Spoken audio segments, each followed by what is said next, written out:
आपल्या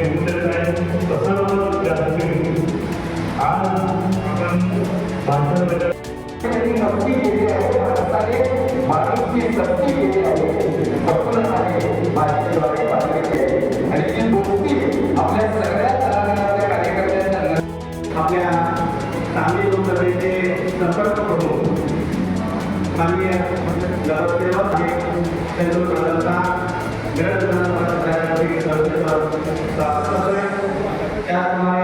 आम्ही आमचा पक्ष वाढवणार. ह्या पक्ष वाढवण्यामध्ये कोणीही म्हणजे भाजप असेल, राष्ट्रवादी असेल या कुठलाही पक्ष आमच्या कार्यकर्त्यावर जर येत असेल तर त्या कार्यकर्त्याच्या मागे उभ्या राहण्याची ताकद ही शिवसेना संपर्क प्रमुख म्हणून माझी असेल आणि प्रत्येक कार्यकर्त्याच्या मागे ठामपणे उभं राहण्याचं एकनाथ शिंदे साहेबांनी जे मला धाडस दिलेलं आहे, जी आदेश दिला आहे त्या आदेशाचं पालन करून येत्या पुढच्या काळात शाखा प्रमुख असू द्या, गट प्रमुख या फक्त शिवसेनेचा कार्यकर्ता असू द्या, त्याच्या केसालाही धक्का लागला तर याच्यापुढे एकनाथ शिंदे साहेबांचा शिलेदार योगेश जानकर, चंद्रहार पाटील आणि सगळे जिल्हा प्रमुख, तालुका प्रमुख त्याच्या मागे ठामपणे उभा राहतात. शिवसैनिकांना स्थानिकपासून त्रास दिला जातोय हा भाग आहे.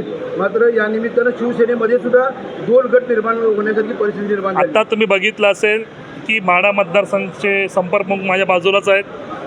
जसं आढावा बैठक झाली आणि असं आम्हाला जेव्हा वाटेल की खरंच जास्तच दुफळी आहे, प्रत्येक घरामध्ये मतभेद असतात आणि मतभेद असल्याशिवाय पक्ष वाढणार पण नाही. एकाच्या दावणीला पक्ष जर बांधला तर त्या दावणीलाच जाणार. तर मतभेद आहेत पण थोडेफार राहिले पाहिजेत, ते कार्यकर्त्यांपर्यंत नाही पोचले पाहिजेत. पण आता थोडंफार आम्हाला लक्षात येतं आहे. पण जसं माढा मतदारसंघामध्ये पुनर्विचार झाला आणि पूर्ण बॉडी डिझॉल्व झाली, हे करण्याचं सांगली जिल्ह्यावर वेळ न येऊ दे म्हणून सर्व कार्यकर्त्यांना, सर्व नेत्यांना, सर्व जिल्हा प्रमुखांना, सर्व गटांना आम्ही आधीच आदेश दिलेले आहेत. याच्यापुढे कुठलीही घराणेशाही असेल, कुठलीही गटशाही असेल, खास करून गटशाही मी बोलतो, कुठल्याही गटाचं राजकारण होणार नाही. इथे फक्त एकनाथ शिंदेसाहेब, बाळासाहेबांचे विचार, डिगे साहेबांचे विचार आणि फक्त धनुष्यबाण चालणार.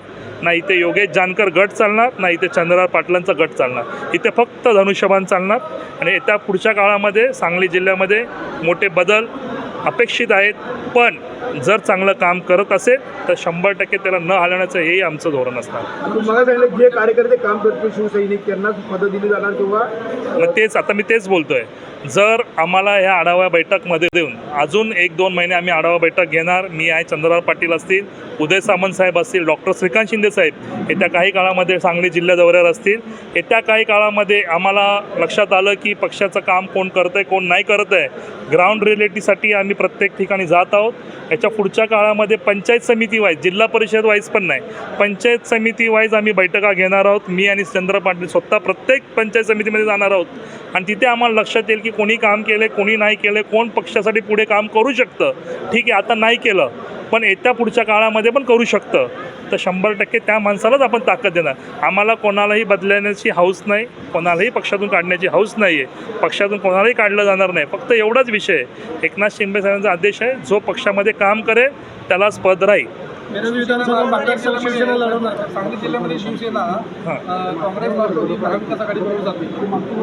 काँग्रेस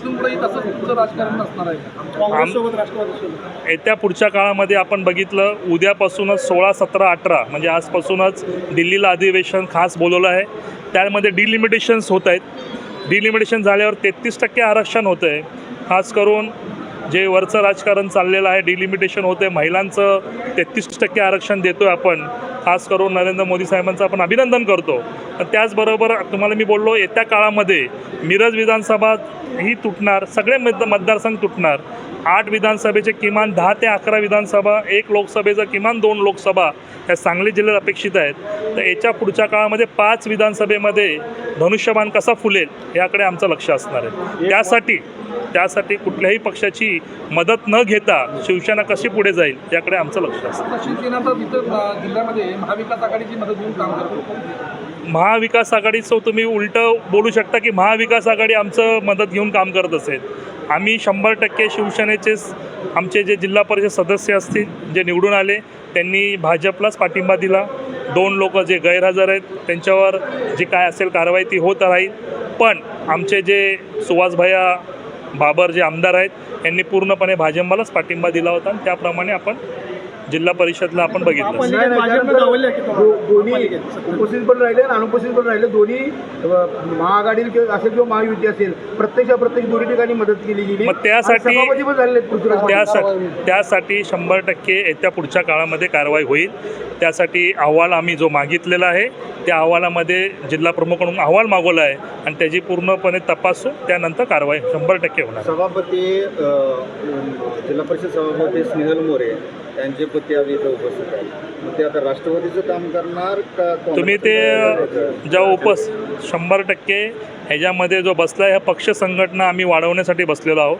येत्या काळामध्ये जोही ज्याला खास करून आम्ही कोणालाही बोलवणार नाही, पण ज्याला काम पक्षामध्ये काम करण्याची इच्छा आहे त्याला आम्ही नक्कीच ताकद देऊ आणि पक्ष वाढवण्याचं काम करू. 2019